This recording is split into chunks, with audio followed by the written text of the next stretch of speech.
Кога била наша Мара чиста, да и сега да биди. Чита Александар Стадојков. Си биле еден баш и една жеда. Жедата ја викале чиста Мара. Не оти толку била чиста, ами од што не била чиста ја викале свето чиста. Чунти што да направила, али лепќе месела, али манџа ќе сготвела, се кибало нешто гнасто, или влакто, или сламка, или лепешка, или брбушка, што да види човек нешто и да се сгнасит од Мариното готвење.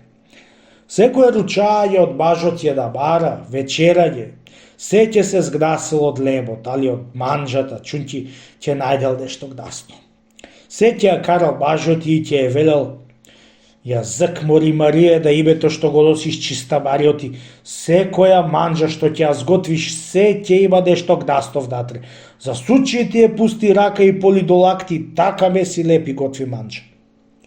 Од тоа зборување од бажа е, Марија беше се застравила малце и беше го клала во убот по учението него, да утрото се спремала да месите де зелник и за да биди зелникот чист, зела та се слекла угол гола, како мајка што е родила и го ватила да го сучи.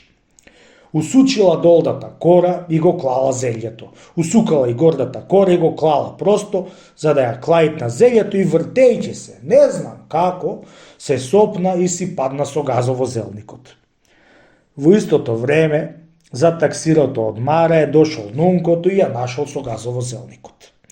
Риптала сирота Мара просто и го пречекала нункото да го помолила и му рекла: нунко, нунко, како те додесе Господ на овој саат? Те молам, нунко, ако не би остружиш зелјето од газо, чунти тебе ти се почисти рацете од мојве и клај го во зелников. И јас само би си го остругала ако не би се раце заватени со сукалото што имам корава.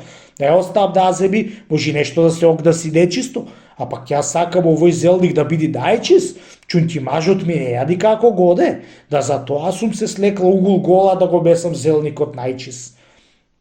Кога ја чу нункото тие зборови од кубата и кога ја виде со угол газ падната во зелјето, беше си скидал срце од смеа и тој си раскажал по светот за чистотијата на Мара. Од тога и веќе на Мара беа ја прекрстиле светот со тоа име. Која не била наша Мара чиста, да и сега да не бидит.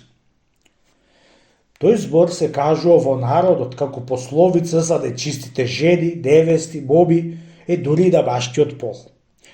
Приказкава ја има и у цинцарите, со разлика да зелникот буда со зелје, кај нив со тиква.